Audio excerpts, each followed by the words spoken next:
పార్టీలో బుజ్జగింపుల పర్వం కొనసాగుతోంది. జూబ్లీహిల్స్ ఉప ఎన్నిక టికెట్ ఇవ్వకపోవడంతో మాజీ ఎంపీ అంజన్ కుమార్ యాదవ్ అలకపాన్పు ఎక్కారు. పార్టీ తీరుపై బహిరంగంగానే అసహనం వ్యక్తం చేశారు. అంజన్ కుమార్ తో మంత్రులు Ponnam Prabhakar, Vivek Venkataswamy, AICC in charge secretary Vishwanathan భేటీ అయ్యారు.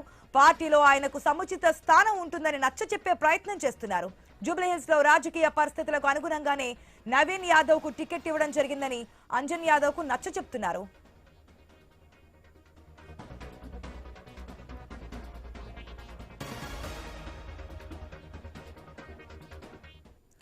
తెలంగాణ కాంగ్రెస్ పార్టీలో ఏదైతే జూబ్లీహిల్స్ బైపోల్ కు సంబంధించి క్యాండిడేట్ నవీన్ యాదవ్ ని ప్రకటించారో అక్కడి నుంచి అసంతృప్తులు స్టార్ట్ అయ్యారు. వారిని బుజ్జగించే ప్రయత్నాలు అయితే కాంగ్రెస్ పార్టీకి సంబంధించి తెలంగాణ స్టేట్ లో ఉన్నటువంటి కాంగ్రెస్ నాయకులు కూడా బుజ్జగింపుల పర్వం కొనసాగిస్తున్నటువంటి సిచ్యువేషన్ కనిపిస్తుంది. గతంలో కూడా మనం చూసాం, మంత్రివర్గ విస్తరణప్పుడు కూడా సేమ్ సిచ్యువేషన్. చాలా మంది ఆశావాహులు ఉండడం, వారికి కాకుండా వేరే వారికి కేటాయించడం, మళ్ళీ వారి దగ్గరికి వెళ్ళి బుజ్జగింపులు చేయడము, వారిని నచ్చచెప్పే ప్రయత్నం చేయడము, మళ్ళీ అవకాశం వచ్చడం మీకు ఇస్తామని చెప్పడం, ఇవన్నీ సమీకరణాలు ఇవన్నీ చెప్పి నచ్చచెప్పినటువంటి సిచ్యువేషన్. ఇప్పుడు మళ్ళీ అదే పరిస్థితి కనిపిస్తోంది. ఏదైతే మాజీ ఎంపీ అంజన్ కుమార్ యాదవ్ అలకపాన్ పెక్కినట్టు తెలుస్తోంది. మనకి పొన్నం ప్రభాకర్ మినిస్టర్స్ కూడా కనిపిస్తున్నారు, ఎందుకంటే ఆయన బుజ్జగించే ప్రయత్నం కూడా జరుగుతోంది.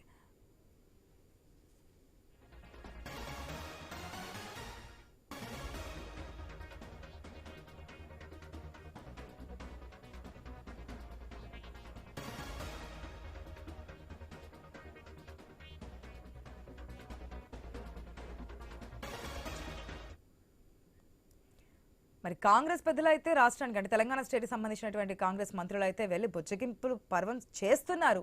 మరి అంజన్ కుమార్ యాదవ్ దానికి సాటిస్ఫై అయ్యారా? పార్టీకి కట్టుబడి ఉంటానన్నారా? అప్డేట్స్ తెలుసుకుందాం మా ప్రతినిధి స్వామి ద్వారా. గుడ్ ఆఫ్టర్నూన్ స్వామి, ఎంతవరకు వచ్చే బుజ్జగింపుల పర్వం? అంతా ఇప్పుడు సెటిల్ అయినట్టేనా? కాస్త అసహనంతో ఉన్నాడు తెలుస్తుంది, ఎందుకంటే బైపోల్ సంబంధించి టికెట్ నవీన్ యాదవ్కి ఇవ్వడానికి సంబంధించి. మరి ఏంటి, అంజన్ కుమార్ యాదవ్ని ఫుల్ ఫ్లెజ్డ్గా సాటిస్ఫై చేశారా? బుజ్జగింపుల పర్వం సక్సెస్ అయినట్టేనా?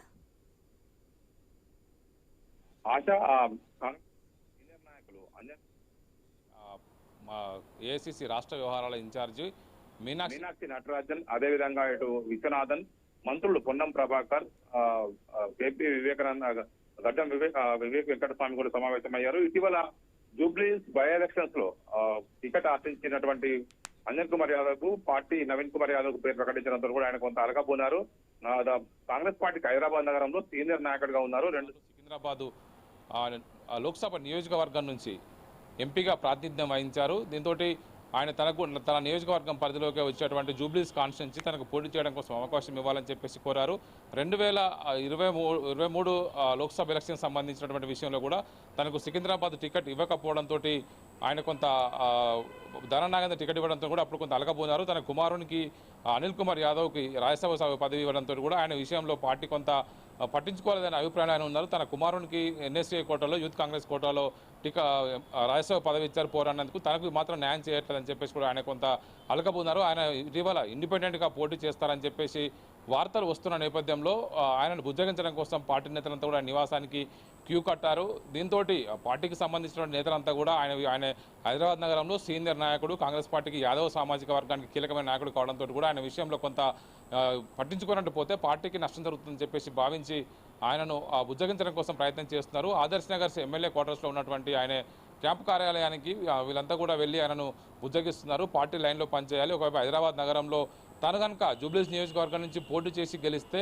తనకు నగరం కోటాలో మంత్రి పదవి వస్తుందని చెప్పేసి ఆశపడ్డటువంటి అంజన్ కుమార్ యాదవ్ తను మంత్రి పొన్నం ప్రభాకర్ విషయంలో కొంత ఆయన అసహనంగా ఉన్నారు. తనకంటే జూనియర్ అయినటువంటి పొన్నం ప్రభాకర్ జూబ్లీహిల్స్ టికెట్ విషయంలో ఏ విధంగా డిసైడ్ చేస్తారు, నేను పొన్నం కంటే సీనియరు, పార్టీలో చాలా కాలం నుంచి పనిచేస్తాను, తనను ఏ విధంగా అశ్రద్ధ చేస్తారని చెప్పేసి కూడా ఇటీవల కాలంలో మీడియాతో చిట్చాట్ కార్యక్రమాలు కూడా ఆయన కొంత అసహనం వ్యక్తం చేశారు. ఒకవైపు సామాజిక సేవ కార్యక్రమాలతోటి పార్టీ లైన్లోనే పెద్ద ఎత్తున కూడా జూబ్లీహిల్స్ నియోజకవర్గం పరిధిలో అడావుడి చేశారు. కానీ అనూహ్యంగా అంజన్ కుమార్ యాదవ్, బొంతు రామ్మోహన్, సిఎన్ రెడ్డి, నవీన్ కుమార్ యాదవ్ ఈ నలుగురు పేర్లు పరిశీలించినటువంటి కాంగ్రెస్ పార్టీ అధిష్టానం చివరకు నవీన్ కుమార్ యాదవ్ వైపు మొగ్గు చూపింది. ఆయన అక్కడ స్థానికంగా ఉన్నటువంటి వ్యక్తి. ఆయన గతంలో 2014లో ఎంఐఎం నుంచి పోటీ చేసి 40,000 ఓట్లు తెచ్చుకున్నారు. ఆ తర్వాత 2018లో ఇండిపెండెంట్గా పోటీ చేసి 18,000 ఓట్లు సాధించినటువంటి నవీన్ కుమార్ యాదవ్కు క్షేత్రస్థాయిలో కొంత పట్టుంది. ఆ నియోజకవర్గానికి సంబంధించిన వ్యక్తి కావడంతో కూడా ఆయన వైపే పార్టీ అధిష్టానం మొగ్గు చూపినట్టుగా మనకు స్పష్టంగా అర్థమవుతుంది. దీంతో ఇప్పుడు అంజన్ కుమార్ యాదవ్ని బుజ్జగించడం కోసం పార్టీ నేతలంతా కూడా ప్రయత్నం చేస్తారు. ఆయన పార్టీతో కలిసికట్టుగా పనిచేయాలి, రానున్న రోజుల్లో మంచి అవకాశాలు వస్తే మీకు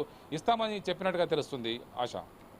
yes thanks for the update Swamy. మొత్తంగా అయితే ఇప్పుడున్నటువంటి సిచ్యువేషన్స్ లో బొజ్జగింపుల పరం అయితే కొనసాగుతుంది. మరి అంజన్ కుమార్ యాదవ్ దానికి సానుకూలంగా స్పందిస్తారా, నెక్స్ట్ దాంట్లో చాయిస్ ఇస్తారన్నారు కాబట్టి వెయిట్ చేసి చూద్దాం. Thanks for the update again.